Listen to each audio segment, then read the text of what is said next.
Apa ke musuh, apa ke setan bagi diri kita? Ini mah akal yang terus garami kune kana nemu ngakal-ngakali.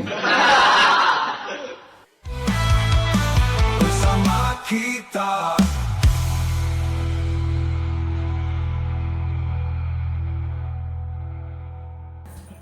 Assalamualaikum warahmatullahi wabarakatuh. Alhamdulillah, segala puja-puji kita panjatkan atas kehadirat Allah. Salawat dan salam tetap kita sanjung pujikan kepada Nabi kita Muhammad sallallahu alaihi wasallam. Al-Mukarram tebakan kandu alim ulama, cerdik pandai, para tuan-tuan guru kami, terlebih Pak Imam lagi, iaitu Imam mensolat kita subuh lagi. Ya, beliau dosen ku ni stasis sekali ada. Jadi ada balik bagi silahana latihan pidato paling depan. Kemudian boleh kana ni ada senior ku ni ada Ustaz. Alhamdulillah. Kemudian kerana orang tua kami ni pesantren Darul Iman kali anak asida huruf sekelas aku bapa anda iaitu Supandi Sastra. Alhamdulillah.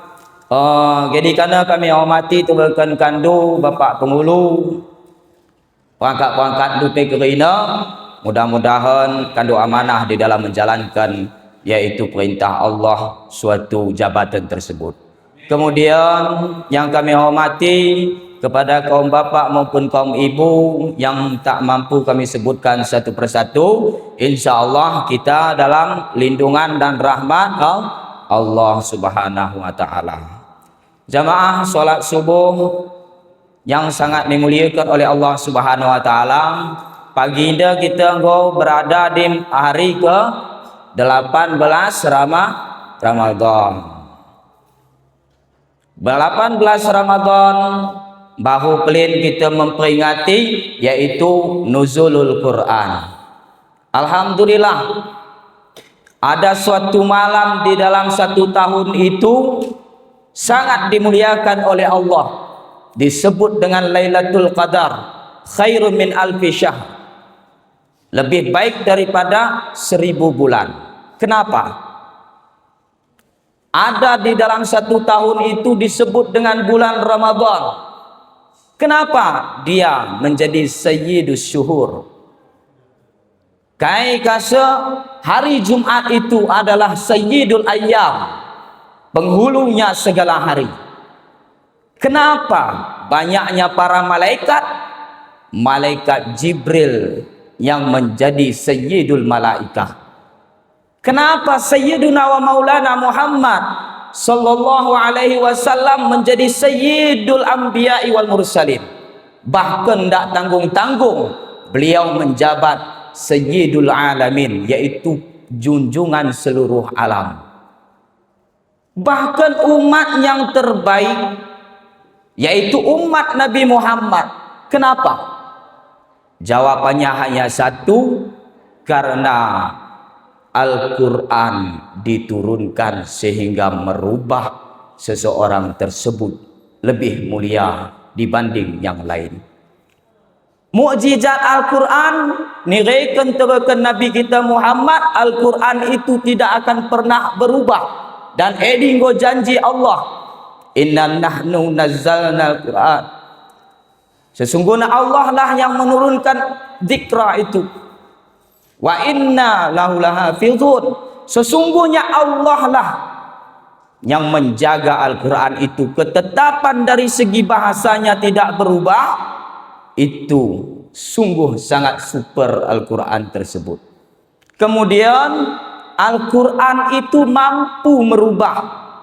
Dia tidak pernah berubah, akan tetapi mampu merubah. Bayangkan, wahai pitu, tapi dirubah oleh Al-Quran karena hari itu turun Al-Quran. Bongi merubah menjadi khair Lailatul Qadar.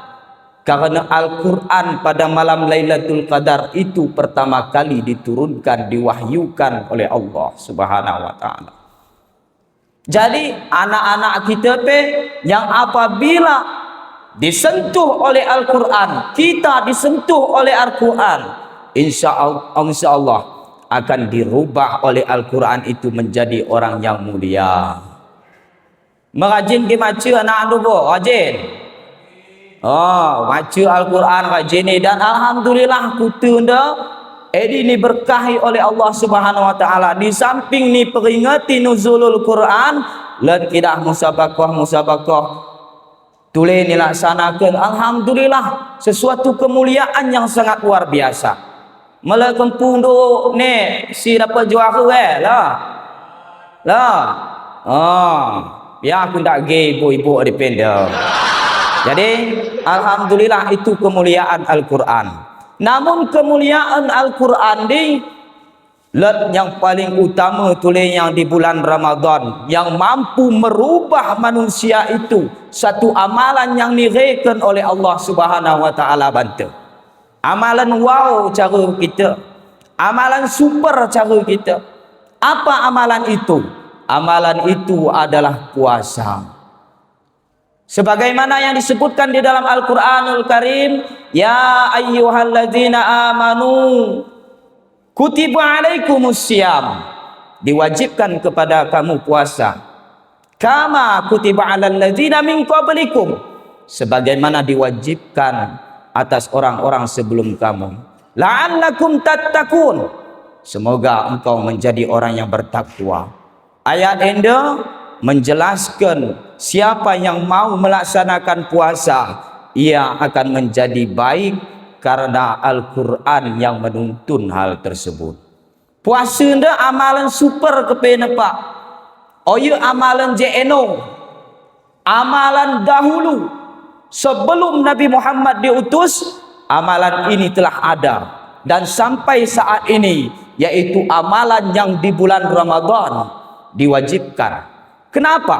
Karena amalan enda yang mampu merubah sifat manusia ini menjadi lebih mulia di sisi Allah Subhanahu wa taala. Karena nemu menjadi mulia, maka diambil dari kata Ramadan. Ramadan kalau yaitu isi masdarnya yaitu Ramadan, sangat membakar, sangat panas, yang mampu membakar. Namun kaikin sini tutung di bulan Ramadan dah bocor kembang api. Jadi jejak hari lamle dah jadi dipot melamle kata calak nube no pak no melamle di kaikin panjangan malam Lailatul Qadar, kepanjangannya itu. Jadi kalau sendak lamle ini dah malam Lailatul Qadar. Jadi untuk kemuliaan tersebut dilakukan Ramadan tersebut, apa yang dibakar di bulan Ramadan ini, maka yang dibakar di bulan Ramadan ini hanya satu, yaitu penyakit silat banta kada nemu kita menjilai. Namun penyakit adalah dua pak, penyakit badan te, penyakit batin te. Penyakit lahiriah kita dan penyakit batiniah kita dibakar di bulan Ramadan ini. Mana penyakit lahiriah kita? Penyakit lahiriah kita yang disembuhkan oleh Ramadan dengan puasa. Penyakit mah ini disampaikan oleh para dokter engkau. Penyakit yang ngeri sendah ni kayak gelana penyakit gula, itu pun mampu disembuhkan oleh puasa tersebut. Maka pantas Rasulullah menyatakan sumu tasihu, puasalah engkau niscaya engkau akan sehat. Enda terapi gratis re Tuhan mantan di bulan Ramadan dah. Padahal nikmat sehat itu sungguh sangat mahal. Berapa banyak orang yang rela menjual sawahnya untuk sehat berobat. Kala dayukan rumahna kas medomna demi untuk sehat. Enda terapi gratis diberikan oleh Allah kepada kita. Kenapa kita tidak melaksanakannya? Sumu tasihu, puasalah engkau niscaya engkau akan sehat. Ndak tanggung-tanggung puasa soh penyakit kulit nemu ni pejilai ni bosih kena, ni steril kena, Edi secara ilmu kedokteran yang melalui fisik kita itu sangat bermanfaat. Lalu bagaimana kita tidak melakukannya? Ada apa dengan kita hari ini? Sebahagian tidak mau melakukan, yaitu amal ibadah yang super ini. Kemudian selanjutnya Ramadan dekana ni bakar, yaitu penyakit batiniah kita. Penyakit batiniah kita tidak lain adalah dosa yang ada pada diri kita. Tapi dosa anda disampaikan oleh ulama kita sumbernya kana dua. Mana sumber daripada penyakit batiniah kita ini? Yang pertama adalah sifat syaitaniah yang ada pada diri kita. Itu yang harus kita bakar di dalam Ramadan ini. Yang keduanya adalah sifat hewaniah yang ada pada diri kita. Kita kan tak tati itu kadang-kala sifat setaniah, sifat hewaniah itu berkarat di dalam diri kita. Tapi dengan adanya kita melaksanakan puasa, itu diberi oleh Allah terapi yang sangat luar biasa. Apa ya sifat setaniah mantap? Kan tu tandai setan bu. Bu, serius juga apa ni dah? Bu, tandai setan. Ini nandai se. Harus tandai setan ni. Ya, tenda tandai setan ni kune musuh se.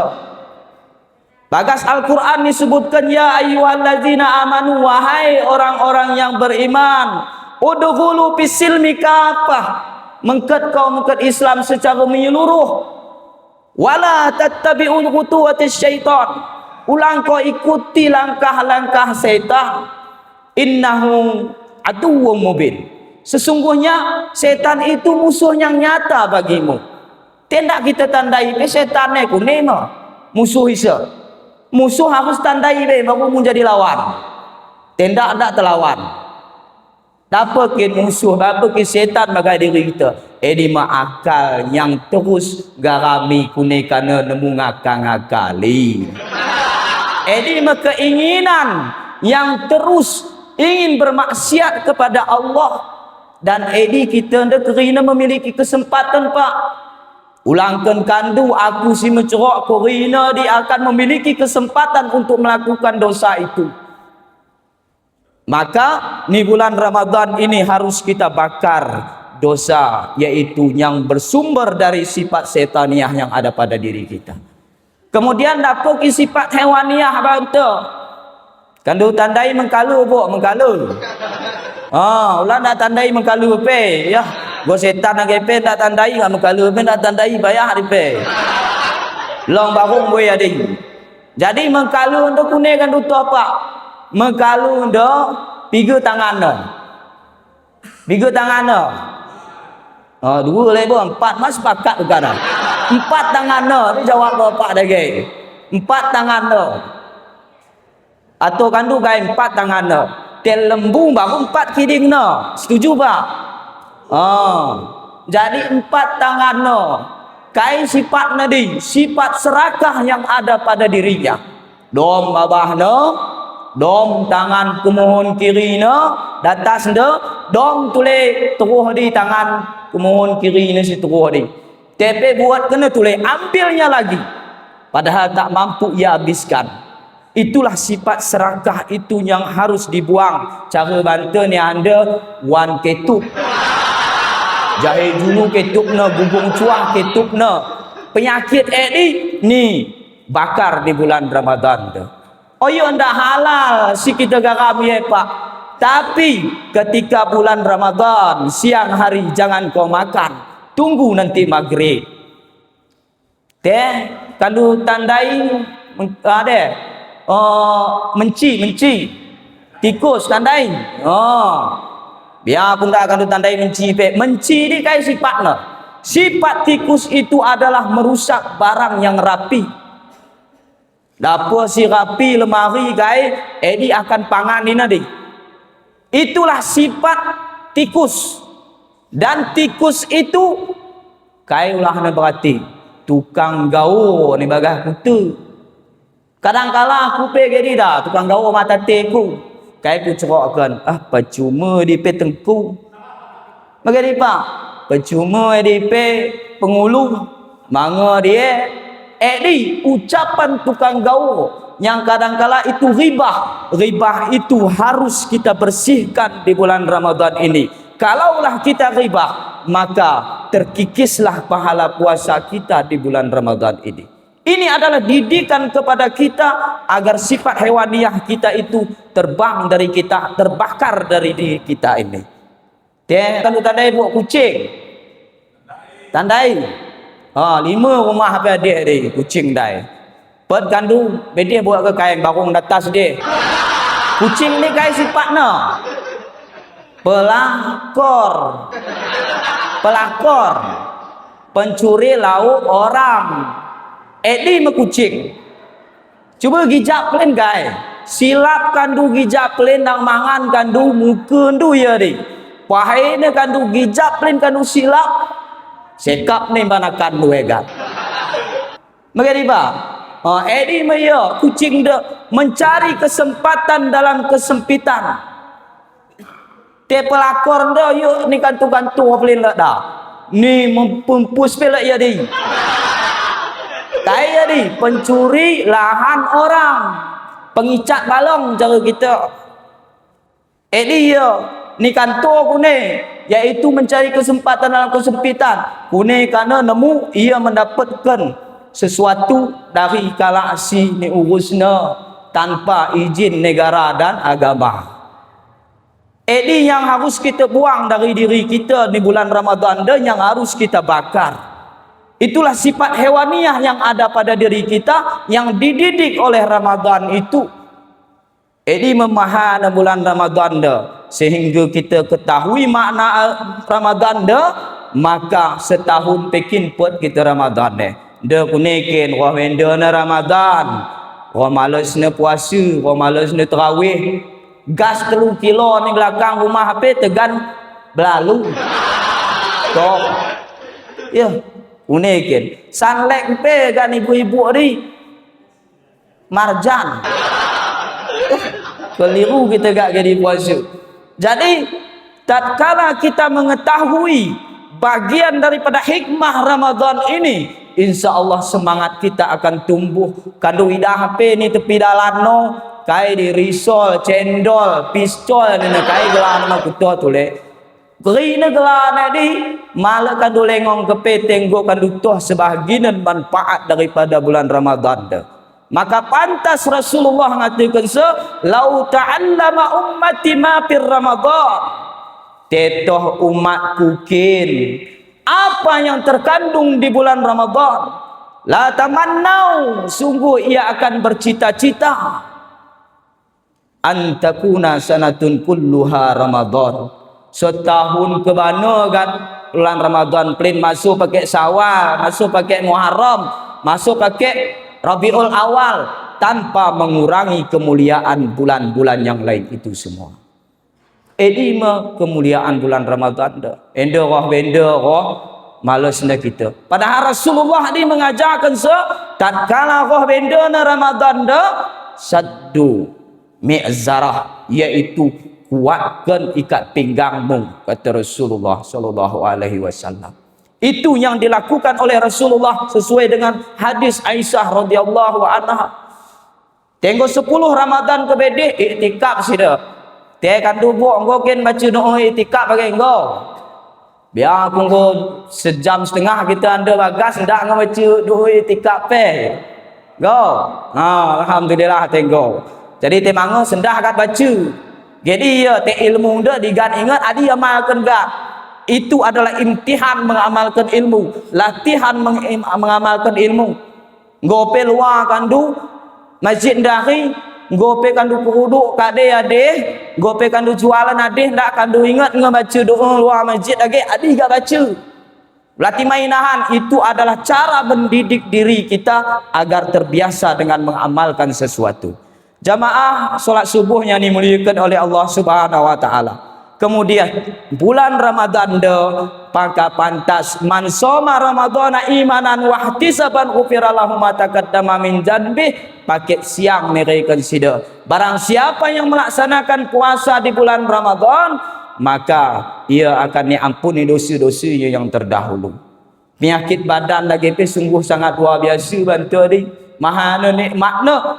Bahkan oyok sekedar bagi ni. Anak-anak mu kita suruh puasa.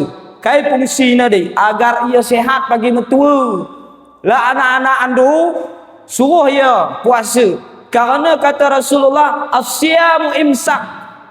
Puasa itu adalah menahan. Kaikin sini tahan. Oh ya sekedar kita tahan, tak nahan mendosa. Tapi untuk badan kita, ia mampu menjadi penahan penyakit. Asyamu junnah. Puasa itu adalah perisai. Te puasa dengan kita rajin, insya-Allah suah tua kita akan sihat. Karena sumber penyakit tuka ni kita dauni. Kemudian sumber penyakit dosa ini kata Imam Nasr bin Muhammad bin Ibrahim As-Samarkandi ni bagas kitab iaitu Tanbihul Ghafilin atau gati ni sebut dengan Abu Laid As-Samarkandi. Kata beliau, aslul maksiatul kibru. Asal segala maksiat itu adalah kesombongan. Wal harsu dan rakus, wal hasadu dan hasad. Telu di mesumber penyakit lain di anak-anak negeri nadi. Tes indung penyakit dak lain paling efektif untuk menundukkannya adalah dengan melaksanakan puasa di bulan Ramadan. Maka syukuri puasa Ramadan nemu kita laksanakan. Kemudian inilah yang terpenting. Kemudian enda adalah bulan Syahrut Taubah, bulan taubat. Lihat ni bagai sebuah kitab yang ni karang, yang ni kitab tersebut iaitu di bagas kitab Sirajut Talibin. Iblis pernah sikit taubat tebukan Allah. Ia menyampaikan ingin taubat kepada Nabi Musa alaihi salam, wahai Nabi Musa, anta kalimullah. Engkau mampu berkata-kata secara sempurna kepada Allah. Sampaikan keinginanku ini, aku ingin bertaubat kepada Allah. Ya, dengan girang dan gembira Nabi Musa alaihi salam menyampaikan hal tersebut kepada Allah Subhanahu wa taala. Pada akhirnya singkat cerita, Allah itu innallaha tawwabur rahim. Sesungguhnya Allah itu Maha penerima taubat. Ketika ini taubat iblis ni terima oleh Allah Subhanahu wa taala. Pensiun dia dari kejahatan ni nak. Ndak angin aku melakukan kejahatan, ndak lagi aku ajak orang melakukan kejahatan. Maka senang dan gembira ini disampaikan. Tapi sebelum kau berangkat tebakan iblis, kau sampaikan satu perkara, bahawa rohina Nabi, kuburan Nabi Adam alaihi salam, zarah ya dia sujud, ia sujud penghormatan tebakan Nabi Adam alaihi salam. Mege pak magwaru awe iblis tule. Balik tule pada asal kejadiannya. Dia dan geluh pe dia ndak kingin nyembah sujud ndak kingin untuk hormat kepada iblis. Apalagi mendengar bagas tanom di bagas tanah. No kata iblis. Nehi ni nak bahasa India nak pak no. Go. Ketika dia masih hidup saja saya tidak mau untuk sujud kata iblis laknatullah alaih. Apalagi sekarang ia sudah mati, tidak akan saya lakukan. Jadi ulang sempat artinya ni handa, jangan sampai taubat kita laksana taubat iblis laknatullah alaih. Kune taubat iblis laknatullah alaih hanya di hati dan di ucapan, tapi tidak pada perbuatan. Ini metobat iblis. Oh Ramadan, taubat asenda, tapi ndak kena puasa, ndak kena tarawih. Itu adalah laksana taubat iblis laknatullah alaih. Oh nadingkan orang yang terdekat dengan kita, mungkin mak kita, mungkin isteri kita, mungkin anak kita datang rasa ingin taubat kita ucapkan bahkan, tapi ndak kena kita solat. Maka ini sama levelnya, sama seperti taubat iblis laknatullah alaih. Berkali-kali Ramadan terus tapi tidak mampu untuk membuka pintu taubat kepada kita. Maka anda sangat disayangkan. Maka edikasa ni ajarkan mata setelah salam DGP 3 kali ni tuntun imam kita untuk istighfar. Pertama, istighfarkan hati itu.